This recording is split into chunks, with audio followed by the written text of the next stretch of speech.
Nesse vídeo eu vou estar falando sobre a SOMP, tá? Que é a Síndrome dos Ovários Micropolicísticos. E eu decidi colocar esse assunto separado lá do videozinho de amenorreia, porque a SOMP é um assunto bastante relevante, né? Ela é a endocrinopatia mais comum na mulher. De todos os casos de infertilidade feminina, 30 a 40% é devido à SOMP. E de todas as mulheres que chegam se queixando de irregularidade do ciclo menstrual, 90% delas é devido à SOMP. Então, justamente por ser um assunto bastante relevante, eu resolvi fazer um vídeo falando só sobre ela, sobre essa síndrome, ok? Então, vamos começar falando a respeito da fisiopatologia da doença, o que vai desencadear essa síndrome, né? Essa paciente, ela vai ter uma herança genética, né, que vai determinar uma resistência à insulina, né? Então, ela vai cursar com uma hiperinsulinemia. Esse excesso de insulina na paciente vai atuar lá no fígado dela, gerando uma redução, uma inibição na produção da proteína SHBG. Tá? E com o déficit dessa proteína, ela é carreadora de esteroides sexuais, tá? Estrogênio e testosterona. Então, com a diminuição dessa proteína, começa a ter um aumento de estrogênio e testosterona livre. Tá? E é aí que está o problema, né? Desencadeador mesmo da síndrome. Por quê? Porque o aumento da testosterona, como eu expliquei para vocês lá no videozinho de fisiologia do ciclo menstrual, o hiperandrogenismo gera atresia folicular. E o aumento do estrogênio também, por outro lado, ele vai, quando ele está em altos níveis, como eu já expliquei para vocês também lá na fisiologia do ciclo menstrual, ele inibe o FSH e aumenta o LH. Então, a inibição da FSH vai prejudicar a ovulação dela. Por quê? Porque os folículos eles precisam do estímulo da FSH para se desenvolver, né? FSH, hormônio folículo estimulante. Então, sem o FSH, esses folículos não vão se desenvolver. Então, a união desses dois fatores vai gerar uma anovulação crônica nessa paciente. A respeito do quadro clínico, né? Como que essa paciente vai chegar para você? As manifestações clínicas da síndrome são quase todas relacionadas ao aumento dos androgênios, né, o hiperandrogenismo. Então, ela vai ter infertilidade devido à anovulação, ela vai ter aumento da libido, vai ter alopécia, tá? Acontece das mulheres que estão no estágio avançado da doença ficarem carecas mesmo, tá? Vão ter aumento da acne, ok? Então, pode ocorrer também obesidade e acantose nigrans devido à hiperinsulinemia. Então, lembrar que as manifestações clínicas da SOMP estão bastante relacionadas ao hiperandrogenismo mesmo. O diagnóstico de SOMP nessa paciente, como que a gente pode estar fazendo? Pelo que eu li, assisti também algumas videoaulas, parece que isso aí é um pouquinho controverso, mas você pode estar se baseando aí nos critérios diagnósticos de Rotterdam, tá? Ele se baseia na análise de 3 critérios. Quais são eles? Se essa paciente tem uma oligoanovulação, se ela tem sinais clínicos e ou bioquímicos de hiperandrogenismo e se ela vai apresentar ovários micropolicísticos à ultrassonografia. Como que seria isso, né? Esse ultrassom vai mostrar para você a presença de 12 ou mais folículos com diâmetro de 2 a 9 milímetros ou ovários aumentados, tá? Superiores a 10 centímetros cúbicos. Se essa paciente apresentar pelo menos 2 desses critérios, você já pode fechar diagnóstico de SOMP para ela, segundo os critérios de Rotterdam.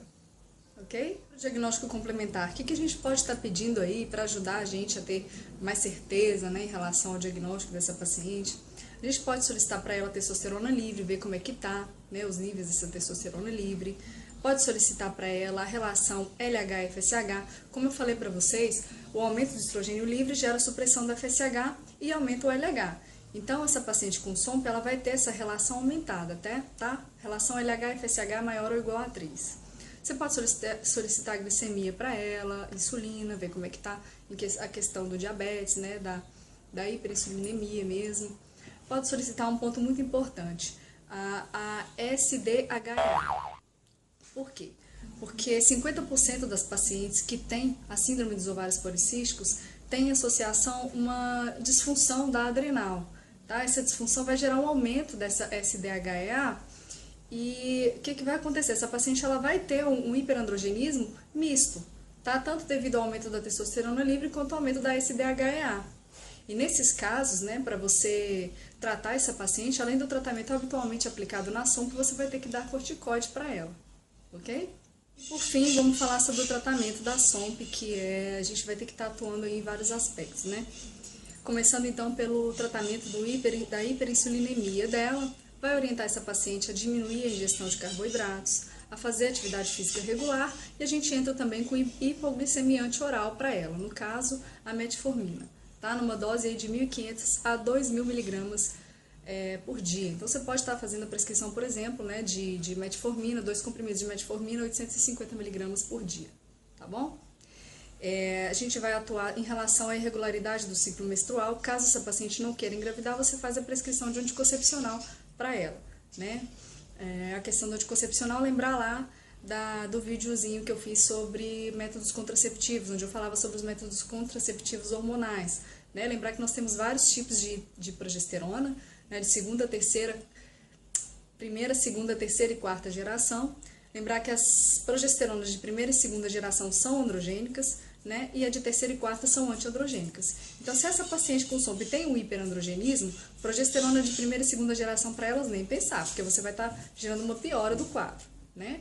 Então, entrar aí, a gente costuma entrar bastante com uma progesterona de terceira geração para ela, que é o acetato de ciproterona, tá? E um exemplo de anticoncepcional que nós temos, a união de etilenoestradiol com acetato de ciproterona, é o Diane. A gente prescreve bastante para essas pacientes com SOMP, tá? Em relação à obesidade, você vai estar orientando essa paciente a fazer uma dieta, buscar um nutricionista, né, para que auxilie na redução do peso. Do hirsutismo, tem muita dificuldade de falar essa palavra.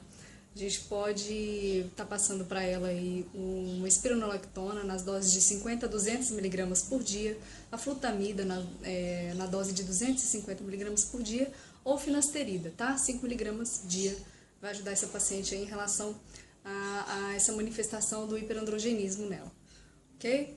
Em relação à infertilidade, né, para essas pacientes que têm a SOMP e querem engravidar, a gente vai entrar para ela com citrato de clomifeno, tá? Existem várias alternativas de tratamento, isso aí também é mais para um especialista, mas geralmente os médicos iniciam com esse citrato de clomifeno para ela, tá? A dose inicial é de 50 miligramas por dia durante 5 dias, tendo início aí no terceiro, quarto ou quinto dia do ciclo, tá? Se você iniciar mais precocemente, existe o risco de se gerar uma maturação folicular múltipla nessa paciente, tá bom? Então, citrato de clomifeno no terceiro, quarto ou quinto dia do ciclo, 50 miligramas por dia. Se essa paciente não apresentar resposta a esse tratamento, você pode aumentar a dose, tá? Acrescentar aí, em relação à dose inicial, 50 miligramas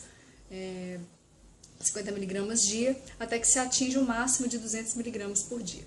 Então, como eu falei para vocês, existem vários tipos de tratamento. Caso esse, inclusive, não dê certo, tem várias outras alternativas, mas eu acho que não vem ao caso estar mencionando aqui, porque isso aqui é mais para um especialista mesmo. Então, gente, em relação à SOMP, é basicamente isso. Eu espero ter ajudado. Muito obrigada.